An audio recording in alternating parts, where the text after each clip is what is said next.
right. Hey, happy Wednesday, hump day, July 14th, 1 o'clock Central Time, a little bit, 2 minutes over.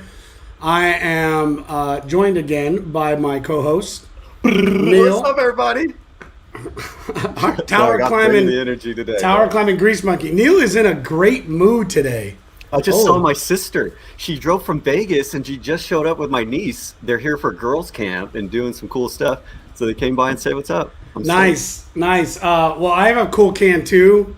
It's a koozie. It's not a beer though. I'll just let everybody know. Even though it's 5 o'clock somewhere, it's an energy drink. But I ain't trying to. Those grains are good. Shh. We're not sponsored, so they don't get free advertising. But they are really good. But I found this.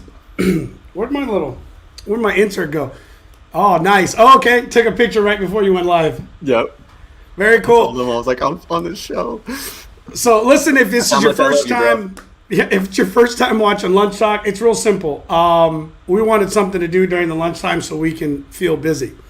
Now, real simple is, look, we love what we do. We love creating content. We like talking to you. And we want to know what you guys have out there for thoughts. What are the questions you have? We've been bringing up some great conversation over the last couple weeks, a few episodes. And we're kind of doing this as a test run. It is episode 4, Neal. This is episode 4, Lunch Talk. And we decided, you know what, we like this, we want to keep going. So we have some guests today. We can't wait to bring them on. And we'll get them introduced here in just a moment. But we wanted to talk about some of the stuff we went through over the last few weeks. And we talked about issues with how to educate people getting into the industry. Yep. We talked about how there's some complex processes happening right now with trying to get people hired. And there seems to be this real labor pool kind of a problem in our industry. Yeah. We need some chlorine and shit. We need to clean up the pool, man. Yeah.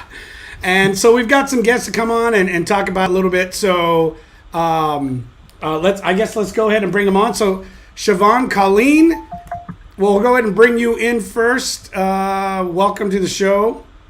Hi, everybody. I don't have a cool mug. I was very ill prepared for this and got like 15 minutes of notice, yet somehow I just have rope all ready to go. Hey, you did it. Like, so not tell even us real coffee, quick, but I got rope. Tell us a little bit about what is it that you do? You're in the wind industry as well, correct? Kind of. Okay, if we were playing, what's that game, Among Us, I'd be pretty sus, because I've never been in a wind turbine. Let me explain. Okay. I come from the entertainment rigging industry, so I have like at height and rescue experience and teaching experience. So during COVID, when all of entertainment shut down and all of wind was like booming, I got brought on with ENSA to be an instructor, and I've learned a lot more about turbines than I ever could have dreamed of. Well, you said it right, first off, so kudos. Oh, I don't have that accent that I call it a turbine. Yeah, you said turbines. You didn't say turbine. I know. I don't have that or windmill. Yeah, like right down here on the turbine. Sorry. Yeah. Yeah. I always thought that was funny. But anyway. I like so awesome. So we're going to get to know a little bit more about you. And also our other guest, Tom Smith, personal friend of mine, been in the industry a long time. Tom, welcome to the show. Thanks for having me, guys. I, too, don't have a cool mug. I have a basic yet. So. But I'm happy to be here. Love the industry. Love being a part of it. Actually, I actually think I do have one of your mugs like this. I was wondering where that other one went. Yeah, I was like, I think I have it. It's sitting in my cupboard. You take Rigo golfing and your bag comes back lighter. Oh, absolutely. Oh, dude, I just went golfing this weekend. It's good. I need to. I'm about to go golf next week, and I haven't played, Tom, since the last time we played. Oh, okay. That was July 3rd, last year. Last year, yeah. I was going to say, that wasn't just a few days ago. No, that was outside. It's safe. That was last year. Well, I had a golfing in burning heat. I had a sports injury happen that day, so I've had some recouping. So it was. Is that when you ran the golf cart through the sand trap? Man, so we're playing golf. I'm over in the fairway about to hit. I look over and Rigo's driving the cart, and he comes over the backside of the sand trap, doesn't even see it, ramps the cart through the sand trap. The thing goes up on its back, looks like a freaking yard sale everywhere. There's golf Full clubs. send, Rigo, full send. Dude, I got probably about 12 feet, like, launched. It was pretty good, but no joke. Came down, landed on my shoulder, tore my ACL. I mean, that's why you, Like, that's why no you don't joke. bring- You landed on your shoulder, but tore your ACL. Yeah, this Like a yard. rotator element in here. Yeah, the cart launched pretty high. I seriously got some mad air. Now I had to save my cigar and my Bloody Mary. So I decided it was a good idea.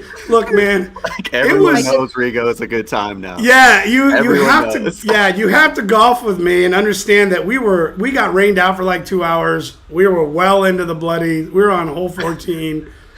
We were in it, and I decided to turn like this and land on my shoulder so I didn't spill my drink or my cigar, and I didn't.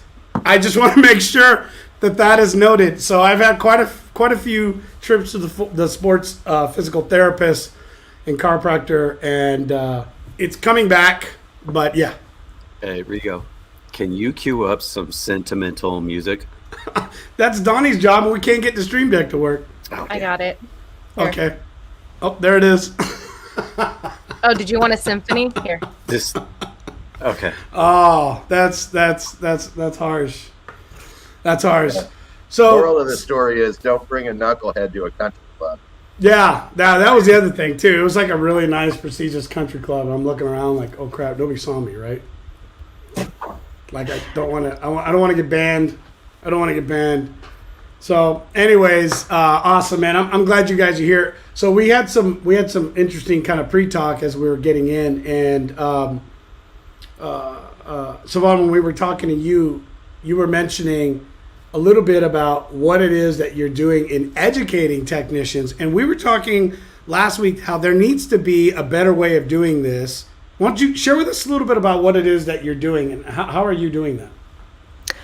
Okay, so just side note, I no longer work for ENSA. That's a story in itself, but great company. Love them, love the team, super awesome people. Again, that's a side note. We don't need to go there. So what I'm currently doing is building an app that I like to call the career path builder. So if I want to know what my end goal is, say my end goal is to be a blade technician, then the app will search the web and be like, yo, user, what's up? Okay, this is what you want to do? All right, I've scoured the internet, and this is what I came up with. You maybe want to get your rope access certification, maybe get some composite experience, maybe go to wind tech school, maybe not, but here are some suggestions, and it plots like where in your career you should try to attain those certifications and that education. Because one, not everybody wants to go to college. Two, not everybody knows what they want to do with their career. And, a lot of people aren't given skilled trades. They're not presented as an option. So those are a couple things that I'm trying to tackle with an app that I'm building, which is hilarious because I'm not a technical person. Like my technical know-how is like, oh, the turbine's on fire. Yeah, I can tell you how to get out of that safely. Oh, you want me to write code? I have no idea. API? What? So that's me in a nutshell. And that's what I'm doing in a nutshell. I just watched the Austin I can Powers movie. kind of tell you that I'll bust open the app right now and just tell you this is how you get into the wind business. First off, you got to go to OSHA 10. Second, what you need to do is go to GWO training. Third, you need to call a company and then they hire you. That's it. Exactly. Conversation about GWO. Actually, like minutes before I got on this call, and this was a standard that was being pushed pretty hard from Europe first, right? Yeah. And then we were fighting it. Hold on, Erica, are you good? I'm good. Okay. I'm getting kind of like that face.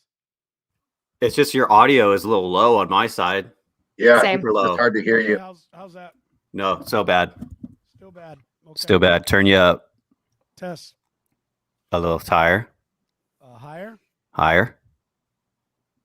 You guys talk. I'll figure it out. Right on. So I like what going on right now, because we're having an open discussion about how do you get into the business? How do you get into this business? How do you get into any business? And is there value in recruiters? Recruiters. Like for what I'm building? No, put yourself aside here. Come on. I'm putting, okay. Like, what value is it for a company? Maybe like Tom, because he has a badass company. So if he wants to hire somebody, does he go to a recruiter? Well, I can give from the company's perspective, if you don't mind me jumping in here, I can tell you what we do. We, like everybody else, have recently suffered a lot of attrition. We lost 14 of our techs over about a 4 or 5 week period. And so we backed up and we started thinking, why do these guys leave? Because we're going to backfill them, and we need to go and start recruiting and finding the people that go back in. So what we did is we did an ABC player analysis and ranked all of our top techs and who are our A players. And then we cross-referenced that with DISC personality profiles. I don't know if you guys are familiar with but it's like a communication. I'll look it up. DISC. So we did DISC profiles, and then we did a focus group, and we asked them, what kind of power drink. My girlfriend made me take this. Tom, yeah. My girlfriend made me take this. I took this already. I'm totally a couple of colors, actually. Right. So then we did this focus group, and we figured out, what kind of movies do you like? What kind of power drink do you like? What cars do you drive? And then we target our ads on social media to people who check all of those boxes. So our hope is that we'll be able to recruit A players from the get-go right in. Cool. You want to get that? So I haven't heard of what you were talking about, Tom, but there it is. Yeah. Okay, that looks pretty familiar. I'm familiar with the predictive index. It's a tool, it's a personality assessment, and it's super useful for businesses. There is a screen with a ton of adjectives, and the first question is, how would other people describe you? You select all that apply. And then the next question is, how do you describe yourself? Same list of adjectives. You select how you think you would describe yourself.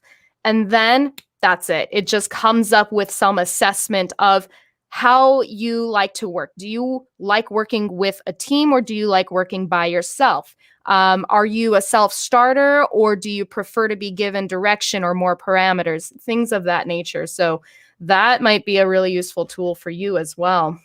Well, one thing that we found, leave this disc up for just a second, because intuitively you would think that a good tech would be in the C range on this. See, careful, conscientious, they're going to be in their task focused, they're going to go and they're going to follow the work list, and they're going to get the work done, and they're just going to, power and motor through it. So the first round that we tried to hire mostly C dominant personalities, people who are very, compliant. They're going to get up and they're going to do the job, as per the work instruction.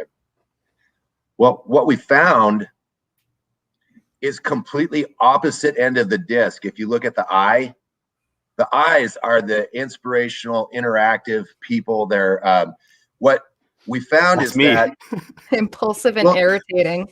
That is totally me. So if you think about it, the job itself is just such a small part about being a tech, right? The climbing the tower and doing the work that's laid out. That's part of the job. The other part of the job is, stopping at Casey's for Slim Jims and Monster drinks. Keeping it positive. Living together, working together. People are working in teams of 2 and 3 and 4. They have to be people that can get along with other people. And C's are like, get the heck away from me kind of people. Oh, especially your traveling techs. Hey, how's the audio? Still very low. That's okay. Yeah. Yeah, it's low. I love live. Something happened right when we were talking. Keep talking, Tom.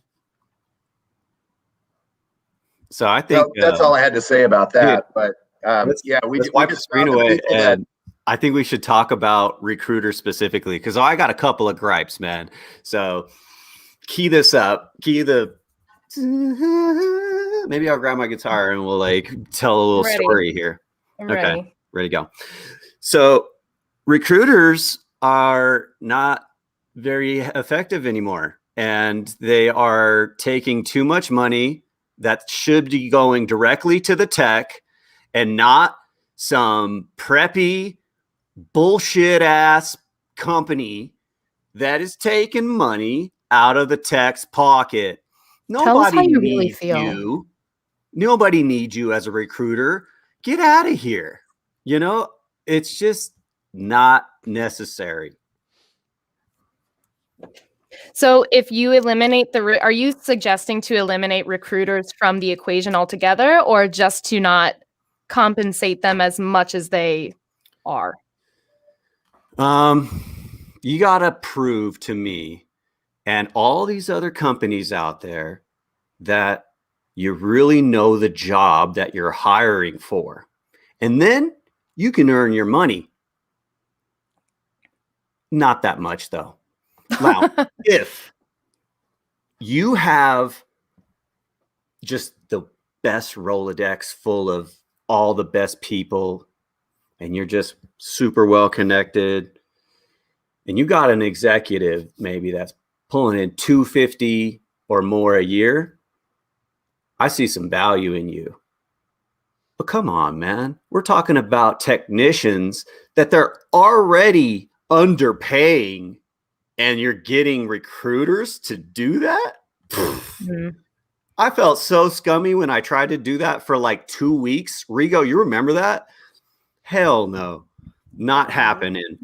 Now, Tom, you guys do your own recruiting through just target marketing, right? Yeah, that's what I was saying. We did the personality profile in a focus group to see what these guys are into. And, you know, when people like things on Facebook, you can advertise to people who like certain things and like to do certain things. Yep. You know, a lot of good techs like to hunt and fish, right? So somebody who likes a bunch of fishing channels is going to see a lot of our advertising through their feed. Oh yeah, this man's a genius. See, dude, Tom, you're a smart mofo. Yeah, so we just have it come in with a live link where, you know, we have a really cool graphic of a dude on a tower, and you know, click here to apply, and it takes you right into our careers page, and you fill it out. So heck yeah. And I've seen some of your videos, Tom. Well played, dude. I love that video where you're in the chair, and that was so baller. I was like, go, Tom, go. Go, Tom, go. I'm like, look at this. It was so good. What channels do you avoid, Tom? I don't really understand that way. You just target what you like, not what you don't like. It doesn't even give you that option on Facebook. So yeah, it's you have to actively go for the things that you are looking for and not go to avoid certain things. So what's in a category of like something that you're not going to try targeting? Is my question. Okay, so people who like the AARP. Okay, yeah, that makes sense. You know, it's a group for retired people. Oh, right. That makes sense. Yeah. You know, yeah, you're like, you're not climbing. Yeah, no. So RP club. We're going to target things that, you know, appeal to people who are more likely to be successful as a tower climber. So, you know, the people who are climbing a lot are mostly younger people, maybe unattached, maybe don't have kids yet. I mean, if you're going to be a traveling tech, you either need to lean into that lifestyle or not have that lifestyle yet. So you try to find things that those types of people would be into, and then you target that. You know, it's funny because I wanted to mention that again, you guys. How's the audio? Still low? Yeah, it's crazy because it's like blasting over here. I'm gonna switch my audio here in a second, but a traveling tech and a wind farm technician are two different things. Right. Oh, for sure. Right. Completely two different things. And it's an age thing, I think. I can tell you this. kind of in a mentality. Are you ready to settle? When I ran an ops group team. Oh, he cut out, but it sounded good for a second. You guys So do your thing. I'll be right back. Sorry, I'm gonna swap mics. right on, bro. So check this out.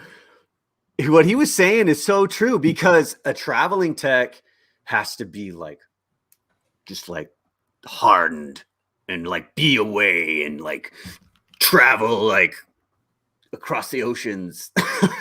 No, I'm kidding. But like you have to be a little bit okay with being by yourself and not giving a damn about like what other people think, because you have to have tough skin.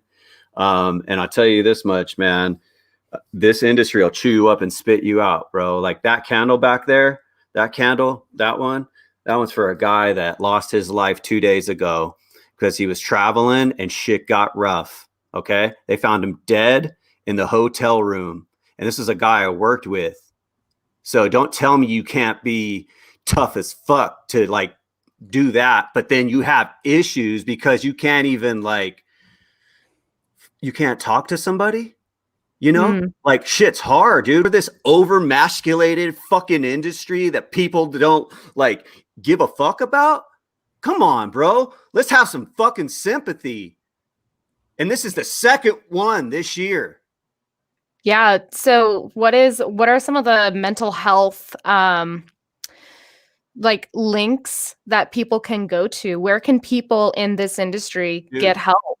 I got one that is super motivational, and it's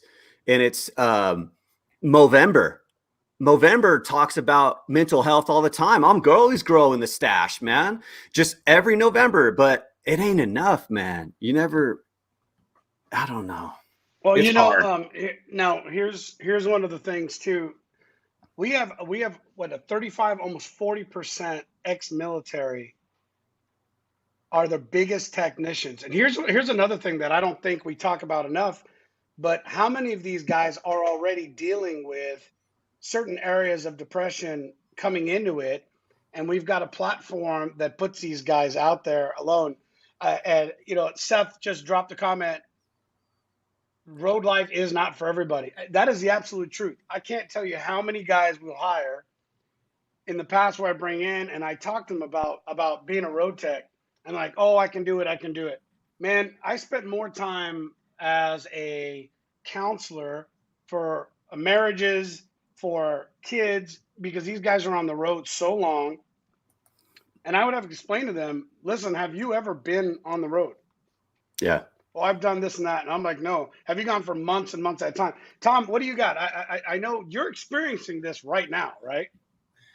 Right. So one group of people that we've been really successful with, we call them our campers, right? So they bring the wife and the kids and a big fifth wheel, and they'll just go move in. You know, they'll be in some roll up, some great spot, you know, like Mule Shoe, Texas, right? And so they bring their kids, and then they just pack up and post up there for, you know, a 6-month stretch, and then they homeschooling and living life. Yeah, exactly. So that's a group. Another group that we're recruiting from, and we've had a lot of success, are ex-cons, right? People coming out of being incarcerated, because I'm a big second chance guy, right? So I love to give tight people spaces like the nacelle. So if somebody's paid their debt to society, they're nonviolent, and we can take them and put them right to work and get them going. We've been super successful with that. You know, that is, dude, you nailed it, Tom. We were just talking about this whole concept of second chances. Like, when we were coming into the industry, this was an industry that was so desperate for technicians that they weren't being super picky. They needed you, again, nonviolent, right? Non-sexual, but everything else, if it'd been a period of time, they were willing to look past it. And there are so many men and women, specifically men, because we're more male dominant from the male field populated side. more populated. There you go. Male populated from the field side. It is a very physically demanding Yeah. I type of like that job. correction too. It is most populated. It's not It is. dominated. No, absolutely. Especially, on the construction side.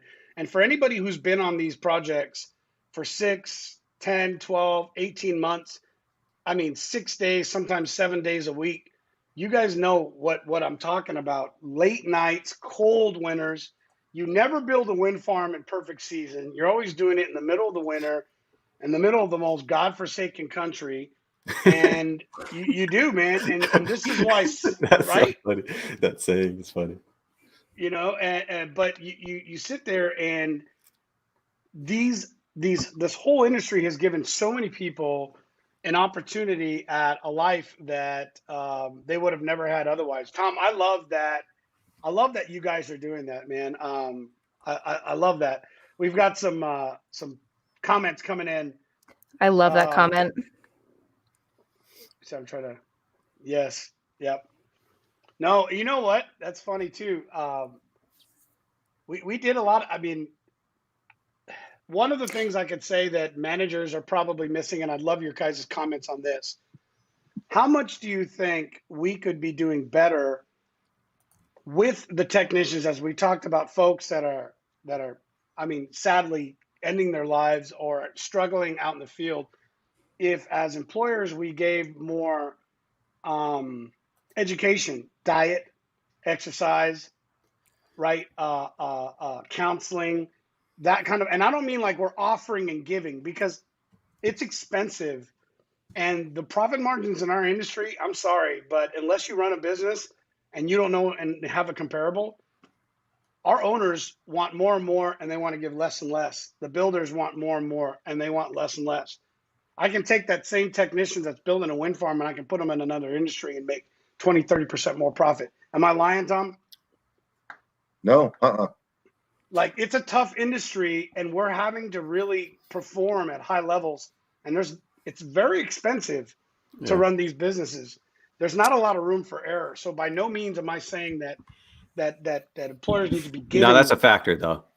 Yeah. You said it. I mean, it's a factor, and a lot of guys don't even understand financial statements, let alone balance sheets, just general accounting, right? And if you try to educate them, they sometimes turn an eye and say, I just want to be, a tech, and I just want to wrench. It's like, okay, well, you don't want to understand this business. And it's easy to be the manager that gives everybody raises all the time too. It's always easy to be that guy until you don't have enough money to pay the bills, and then your company goes, belly up. So one thing that we do that's probably a little unique is we provide education for all of our employees so that they have a basic knowledge of the financial aspect of business. So all of our employees know how to look at a balance sheet, a P&L statement, and a cash flow statement.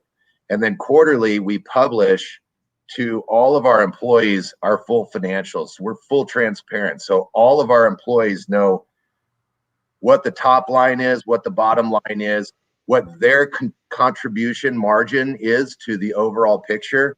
And then after 10% net profit, I split 50-50 all the rest of the profit with the employees.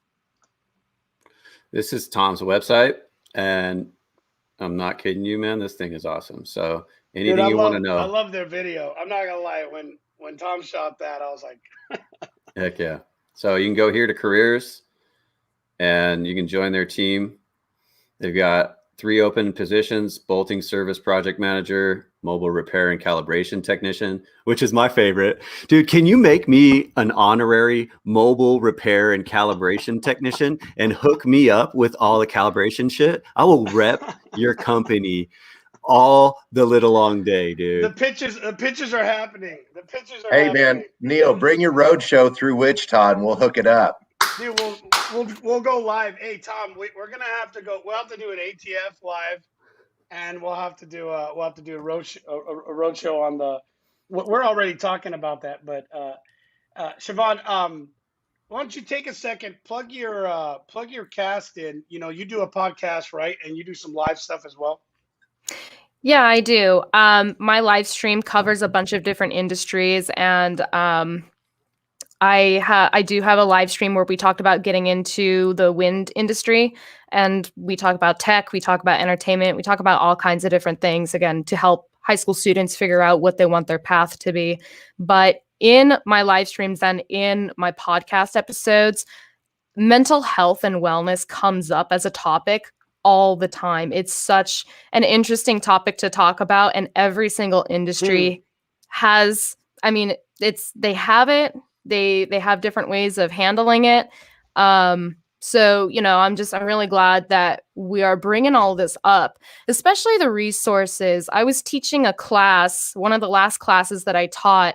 I mentioned something like, hey, make sure you're depositing money into your Roth IRA. And I wrote it on the whiteboard, and I go, look up what that is later. Because, we're there to learn about confined space entry and rescue and things. But, I like to write stuff like that on the whiteboard so that guys can write it down, take a photo of it, whatever, and learn about it later on their own time. You can lead a horse to water, but you can't make him drink, right? So it's just, but the resources are so important. Do you guys, do you offer insurance for the people that work for you? And does that insurance cover counseling? You're talking to me? Or whoever has a company. Yeah. Yeah. So yeah, I'm insured up. I'm meeting everyone for the first time today. Whew. Yeah. Yeah, so, Tom, you go ahead and go first, and then I'll talk about how we do it with our employees. Yeah. So we have a full benefits package and a couple different options for that. We've also got a nurse hotline, right? So if you have any questions on anything, you can call a number and you can get a nurse on the phone. I'm not gonna lie, that kind of sounds hot, but it's a nurse hotline, not a hot nurse line. Yeah, not a naughty nurse hotline. Yeah. All right, real quick, KNOTTY naughty. Listen, if you guys like what you're seeing, do us a favor. Let us know. Do me a favor. We got caps. No cap. Yeah. We got free giveaways if we can get the giveaway going too. Like text the number. That's it. Do me a favor and text live, #live to 316-799-3052. I can't believe, actually, I forgot my banner. Okay, there it is. I wanted to shout out Industry Explorers on TikTok. You should go follow that, Industry Explorers. Okay. Let's do it. You got an IG? Industry Explorers for everything. Okay, smart. I want to explore some industries. Like I want to go to other industries. We should go like climb a tower, like a communication tower. I want to really get an arena with me. I want to do that too. And I want. Those are fun. Okay. And then you've got there's I can't remember the venue, but is it UC San Diego? There's an arena. There's an arena in SoCal, and the beams, they're not they're rolling beams. So wherever you need your point to be, you put your steel on it, you shove it to where it needs to go, and then you shove the beam to where it needs to land. And that takes away the need for bridles. So yeah, we can totally see. I climb, and that's like my background. But you know, those muscles. You got some muscles, girl. He's got them, dude. Drop the link in the chat. I'm out of shape. Drop the link in the chat because I'm finding a couple different industry explorers. Plus, I'm getting ready to throw my phone through the window because I just turned it on after 30 minutes. And it's like, blip, blip, blip, blip, blip, and I can't search anything. And you know what I'm talking about. You're blowing up, dude. It's because Rigo is the coolest dude in wind. And everybody wants to talk to him, man. I do. I call Rigo just randomly. What up, bud? We got some folks jumping in on the live. They're taking advantage of it. So let's see who's going to, it's blowing up. So listen, if you don't know what Community is a dope little software. It's just a texting program, but it allows us to communicate with you guys and it lets you talk to us. This is real. It's not fake. It's coming right here to my cell phone. So Dustin Walton just texted live. So let's get you on the list. Dustin, we'll get a hold of you here in a minute. And here, congrats. Okay, there you go.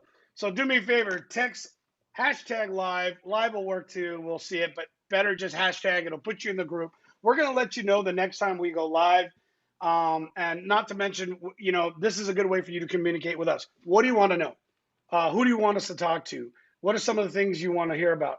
Listen, we take this serious, and we love what we're doing. But every now and then, you're going to hear some passion, typically coming from Neal. And by passion, I mean we don't have a beep button, so that's what you're getting. So if you don't like it and offends you, I'm sorry. But we're here to talk about what's really going on and hopefully solve some problems and bring it out to you in the markets. Okay. With that said, there was some other stuff we were talking about. Tom, you were talking to me about aspects of technology, and here's why this is important. A couple shows ago, we were talking about the medium changing.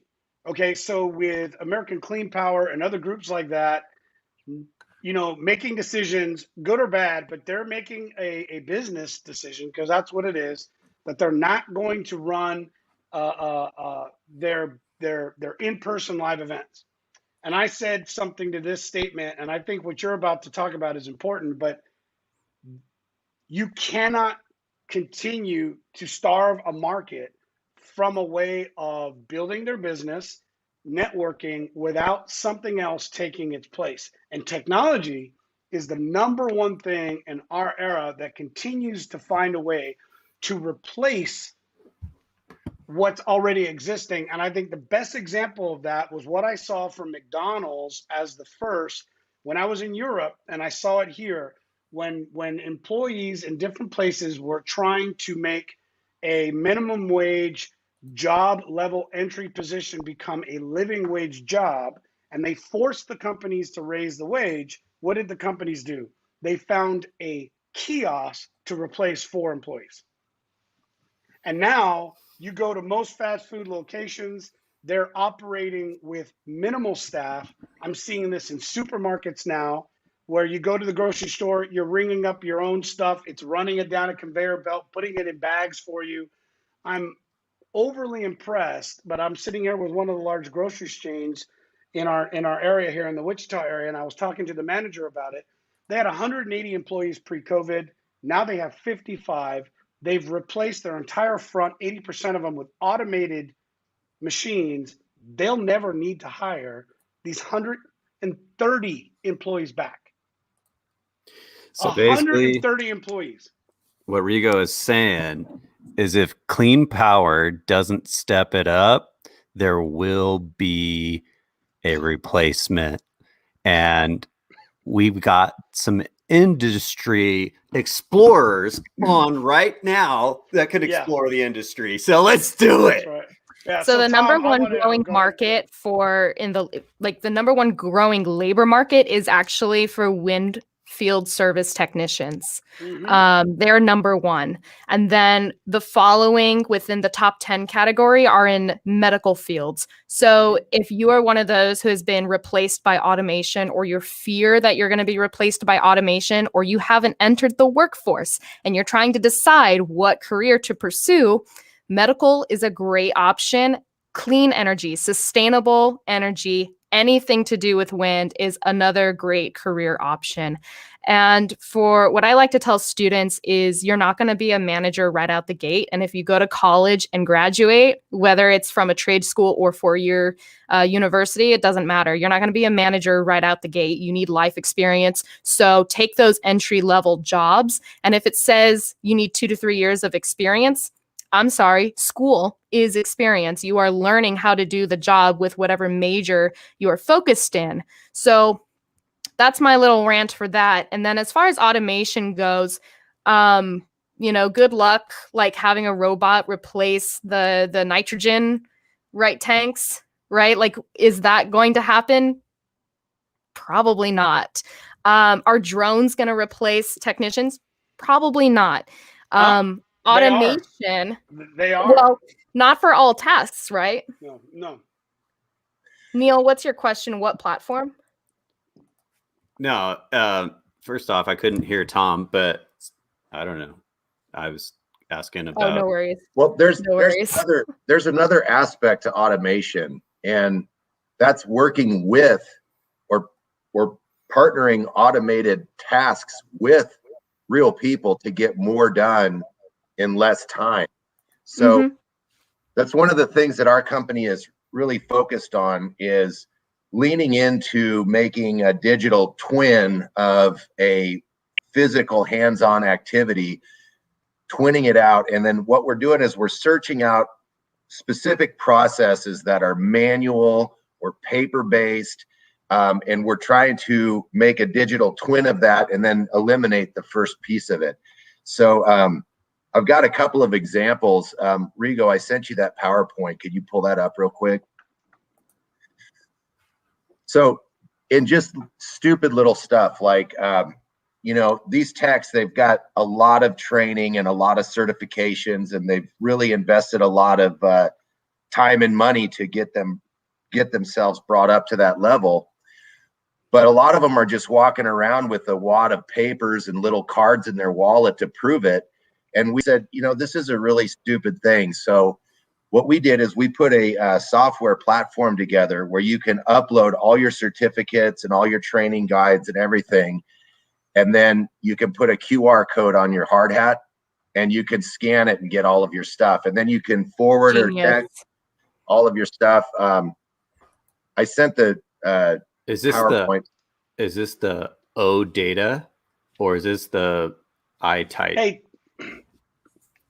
Tom, do me a favor. See if you can share. You should be able to. Well, I can't because I'm on a single screen. So if I share my screen, then I can't be a part of the video ongoing. Nobody wants us, right? We're going to miss your. I think you can. I think if go ahead and give it a shot, you should be able to share just a monitor or a window. A Chrome. You should be able to do that. Give it a shot, yeah, because I don't have it in. So that's really cool. So Tom, you're onto something there, because there we go. Like, Here, can you guys see that? We can. Let me know when to bring it in. We'll wait for you to go ahead and put it to where you want it to be. No, it's ready. Bring it in right here. All right, there we go. Now, what you guys can do is take out your phone and you can, well, actually, I was talking about the safety. Looking at the wrong one here. I'm gonna tell you what, I've personally seen this. It's got to be one of the most impressive things I've ever seen. Now, what was crazy is I've watched Tom kind of bringing this into the market. They created this for themselves as an internal software years ago to organize it. Well, how old is this now? You guys are what, 11 years into this, 10 years into the production of this? Yeah. So we started using the QR code in 2013, but it took COVID for the rest of the world to understand what they did. So you guys can actually pull your phone out and scan that. So this is what we do for each of our techs. We give them a QR code that they put on the back of their hard hat, like in the picture. Yep. And so they get on site and they need to show their certifications. You just scan it and it's all right there. All right, so I'm grabbing my iPhone. I just scanned it and it pulled up Safari. That's pretty cool. Yeah. That's Dylan McDonald. He's one of our top techs. Nice. So here's another example. Dylan, you got first aid and Lotto, NFPA 70E and OSHA and Safety One. What is that? Safety One. Safety One is our training organization that we use. They're out of Tom, you're a fucking badass. This is awesome, dude. This is so good. Let me show you another way that we're using automated software to improve the industry. All right, how many people have seen that? Mm-hmm. Too many. We call them the cave X through it. The cave markings. That's like the pencil whipping, like operative, especially the older turban gets. So what we saw here was if you wanted to see if the bolts were torqued in any tower, you literally had to go and climb the tower and look at the wall to see what's been scratched on there in a paint marker. I mean, it's just ridiculous. Do you guys not use torque stripe? No, we do. Okay. but this is how we automated this. For So recording the inspections. Exactly. So Gotcha. this is our organizational convention that we did here. So at the bottom, we've got data from individual connections. Those are aggregated into a turbine, which is classified as an asset. And then all the turbines on one site are aggregated into a group. So when you get online, you can see what turbines are at what location and what connections were torqued when, by who, and with what tool, and it links the calibration certificate for the tools used. That's cool. And then we put this sticker on the door of the tower. So you just have to walk up the front stairs, open the door, and you can scan and you get all the connection data up tower. Dude, Tom, Texas Control showed me this. Something different, though. This is way better. And I hope you guys can work with Atlas Copco too, because this is good stuff. I like it. It reminds me a little bit of this app I was working on called Thule. But it's more about like work order and notes and just keeping all of your records, like personal records about everything that you do, you know, and then it connects to a work order. So probably some APIs that can be connected or something.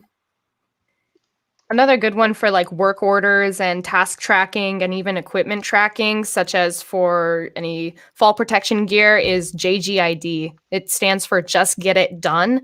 That's another great software for that kind of purpose.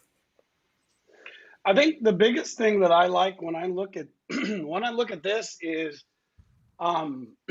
I think about not only from a tooling side or technician or training, but think about from a medical history perspective. Imagine if you have somebody that is ill and you're a safety person. I mean, to me, think about the power of being able to scan and see the person's medical ID and go, we can't give this guy this medication, we can't do this, and because he's unconscious. Imagine being able to know his blood type right away and he can't tell you it. To me, the what I've seen you build, Tom, with this is endless. The possibilities are absolutely endless. And I love that it's a great expression of what technology is doing to advance how quickly we can make things happen in the industry, especially when it comes to properly getting technicians into the field and keeping them safe. Because I know there's all kinds of different things that could happen, right? There's ways to prevent, any sort of, privacy being shared with anyone, that just in anyone, right? There's all kinds of ways to do that and protect it. But I love it, man. I love what you guys are doing. Could you imagine, on the topic of safety, could you imagine an integration with like an Apple Watch or a Garmin watch? And if some emergency happened and shit hit the fan, they could just boom, boom, and then it starts a timer or it sends a code to O&M. Or again, it's like it starts, if you start your rescue, you just go bam.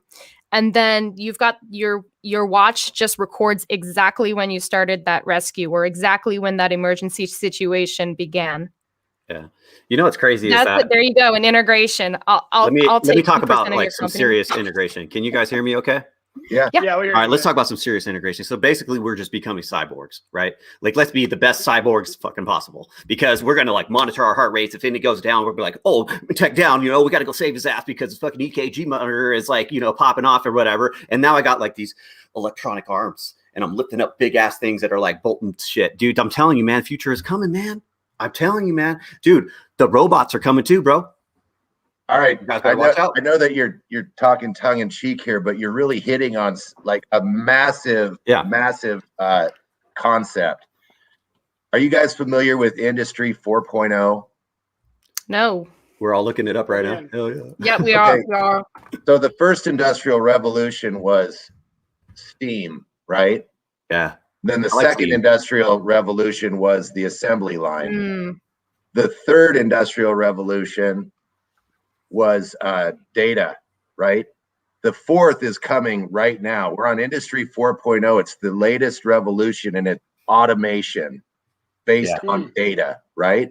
Yeah, as long as they keep those fuckers bolted to the ground, Keep them bolted to the ground. Don't let them have legs and arms and come after me, because I will blast those fools. So here's a place that it manifests itself in my company's business is we're starting to use smart tools that record the amount of applied torque or tension, and then we automate it to our next app that's coming out, so that while the tech is working, the tools are data logging the work that's being done. So it absolutely kills pencil whipping. There's no way to fake it, because it is reading applied torque. It's got GPS, it's got data stamp, it's got time stamp. And let's talk about pencil whipping real quick, because I guarantee you, man, it is happening. I've had one of the best people, the best crews, the best techs. Guess what? There was a day where he decided he should pencil whip. And that's what, then he told everybody else they should pencil whip too. And it was a virus that spread, the pencil whipping virus. Dude, it happens to the best of us. So we need it happened to us.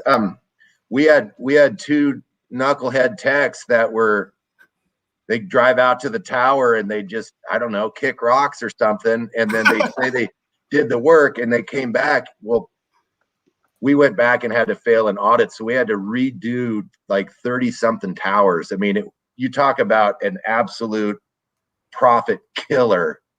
I mean, you've got your techs out there and you can't charge for it because you're doing rework. Yep.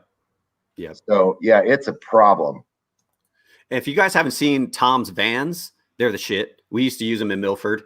The vans come by, they torque down they get all of your stuff calibrated.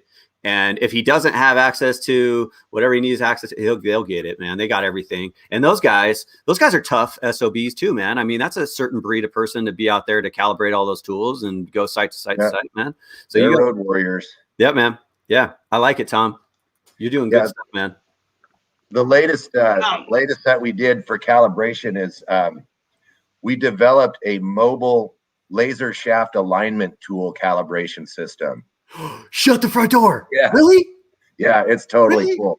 I could test my Vibraline. I could test all that. We can do it on site now. See, I get excited. Like, I get excited the way he just did when I find out that maybe StreamYard finally gets a plug-in for my Stream Deck. And I'm like, oh my God. Let me show you what you got to use. I'll send you a link. I know. OBS, but you got to let Donnie go, dude. Donnie, just let him do OBS. He wants it. You got to give him the OBS, bro. See, the excitement that you guys expressed just now is how I feel when there's another woman on the job site. Yeah, I can. That doesn't cause problems? Fuck no, dude. I'm sorry, but the patriarchy is what tells us that women are catty. For every catty woman out there is 2 to 3 equally petty men. That's 100%. Right. Totally. So don't tell me that women don't get along. Men don't get along. We don't get along. No one likes each other. Like all day. We don't even like each other. Like everybody's like, shut up. We were talking about this last show. It was the last episode. We are actually looking at that because there was a comment that pissed me off. One of the articles we're talking about, we need more diversity in this industry, and I'm like, I've been in this industry almost 14 years. I have not yet once seen a woman not accepted in the industry. They're not applying. Like, there's not a lot of women that say, I want to go work 10, 12-hour shifts at 300 plus feet in the air at the physical attributes of what this job consists of. But what you do see the women, they're typically in technical roles, supervisory roles, safety roles. They're there. They're just doing jobs that require a level head and a little more sharp thinking than the grease monkey. And I'm not trying to be rude, but listen, they're two completely different levels of it. Term of endearment, Rigo. How dare you? Yeah, I know. I just didn't like that comment because I'm not going to. Well, here's some food for thought, right? How come women don't apply in the trades? Sometimes it's just not even presented as an option to them. And when you've just got all kinds, and it just starts at a really young age, right? When you're asked, when are you going to bring home a boyfriend? When are you going to get a husband? When are you going to have or you do have someone and then you're asked, when are you going to have kids? Nobody asks like, hey, when's your next promotion? Hey, what's the next job? Hey, what do you want to do as a career? Hey, what kind of social impact do you want to have? Those aren't the questions that we ask girls at young age, right? It's just a compound of like issues, one on top of the other, right? You've got people who are out there that have like this old-fashioned way of thinking, and I'm not saying it's wrong or bad or anything, but when you've got like men, traditional men who go, oh, let me lift that for you, let me get that for you. I've been on job sites as a rigger, and to put it into perspective, when you're 80 feet high in the arena and you're hoisting chain that weighs a pound per foot, yeah, I got like 80 to 85 pounds in my hand, okay? And yet, when I come down to the arena floor, I still get guys who want to grab a 5-foot stick of truss out of my hand, or who want to grab my tool bag and go, "Oh, I was trying to help you over this, these cables." It's like, bro, let that. I'm sorry, but your idea of what do women that can and shit. can't handle is just ridiculous. Be like, It's here, you absurd, do right? it, bro. No, hey, that's chivalry, right? To me, I would love if Tom walked up to me on the job and was like, hey, Yeah, Rico, Tom. let me get this bag for you. Hey, Okay, Rico, Tom, here you go. I would be like, bro, fucking take it. He probably just likes you. He probably just likes you. Right? He's probably just like, I like you. I want to carry your Yeah, bag. dude, I'll also I add, wish I had somebody grabbing my bag. I want to compliment Neal. Like, I want to give you like 2 huge thumbs up, Neal, because your group of the many male populated groups I've been a part of on Facebook, yours is the most supportive. There's sometimes and I get shit talk. Like, shit talk is fun. It's how we talk to our colleagues. I get it. Like that kind of humor doesn't offend me. And you're, again, like, the culture that you've built is super awesome and super supportive. But I will say, it is still more negative than the women groups that I'm part of. Women in rope access, women in trades, Female Mechanics Alliance. Those groups are 10 times more supportive than any male populated group out there. And yours, Neal, is super fucking supportive. So, well, that's, thank you. And you know that's what? Awesome. And that's not even me. Like, maybe I set the tone a little bit, but you totally I don't know set the tone. Yeah. But you're absolutely right, Neal. This goes to the point that I'm talking about is, as long as I've been in this wind industry, we have such a collaboration of political party differences, religious differences, sex differences, and we're all working together. Like, seriously. And I mean, and more and more cultures are coming in. More and more cultures. We need more. That's it. And so that's the thing that offended me about this specific article that was written from some tweed sitting in a lab somewhere. You showed us that one, UK. episode 1. I think. Yeah, I showed it last. It pissed me off because I'm like, you are speaking out of context. You don't know the industry. We do not treat people that way in wind. We don't. We just don't.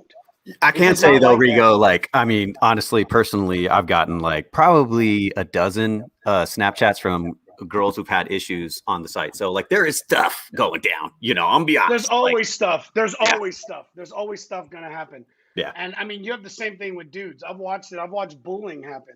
Like, okay, maybe they're not getting sexually abused, but they get bullied. Oh, look, when I showed up at a site and like everybody was just acting real gay, like on a fake whim, like a fake whim, like, oh yeah, sexy and blah, blah, blah. I'm like, y'all just obviously didn't grow up in California, because not to hit on a dude unless you just want to get hit on right back and maybe get your ass slapped. Like, don't do that, bro. You will run into the wrong dude up tower one time and then you get in some weird stuff. Or the right dude. Hey, hey, it's called it's tough love, man. I said, or the right dude. You find love in weird places. Or the right dude. There's the term hub love, right? I want to thank both of our guests. Tom, thank you so much for being here. I really appreciate it. Shioban, it's been great having you here. I'm really looking forward to checking out more of your stuff, your podcast, and the stuff you're posting out. I think it's pretty awesome what you guys are getting. Both of you guys are getting done. Listen, if this is the first time for you watching Lunch Talk, do me a favor, hashtag live to 316-799-8052. Join our list. Let me communicate with you. Let us both let you know what's going on. We do have some free swag we're giving away. There was a lunch we were giving away last week, and then I went on the road. I promise I still got you. You're right here. We're going to get you your free lunch. But we have tons of stuff that we want to give away. You guys have any final thoughts? Anything, last things you want to drop? Oh, just no, thanks for putting this together. This has been great. Yeah, Tom, thanks for being here, man. Honestly, man, seriously, let's link up. Let's do some cool stuff. I love All Tight, man. I was a customer, a fan. And if I can help you, man, and get more people on board, just even working for you or just seeing your stuff, even if it's like just some kind of calibration stuff, man, we should do that, dude. Cause I think what you do is awesome. And I would love to like uplift you and push you to that even next level, man. But I think you're doing next level stuff already. I love the app. I want to dink around with it. I'm going to download it myself and play with it, man. Cause I think it's super cool, man. Thank you very much. Awesome. Well, thank you guys all. Really appreciate it. Thanks for joining. Thank you guys for watching. If you're watching this on a replay, #replay, let us know. Drop your Shioban, comments in the chat. Let us know what we should do, man. Where should we follow you and stuff? Let us know. Because Rigo's got another call, I bet, but he could let you drop this one. I'm always on calls. I do. I'm like, oh shit, I'm 30 minutes over. I'm like, I gotta get on my other call. Well, here's what we can do is we'll grab all your stuff. Stay on. I'm gonna go and end the broadcast for everybody out there because it's an hour long. We'll stay on. Let's get all your guys' info, and I'll have Erica repost it. We're gonna put it all in the comments and make sure it's on the YouTube page as well. If you're not following Tower Climbing Grease Monkeys, make sure to check out their YouTube page, check out their LinkedIn, Facebook, all of this stuff. Same thing goes to Neal, myself. We all have a bunch of stuff. You know how that goes. We're going to drop all of this in the comments after this is done, and we'll also put it in the description. So we'll talk to you guys later. Thanks again. All right. Appreciate you Thank here for you. Lunch Talk. Talk soon. Later, everybody. See ya.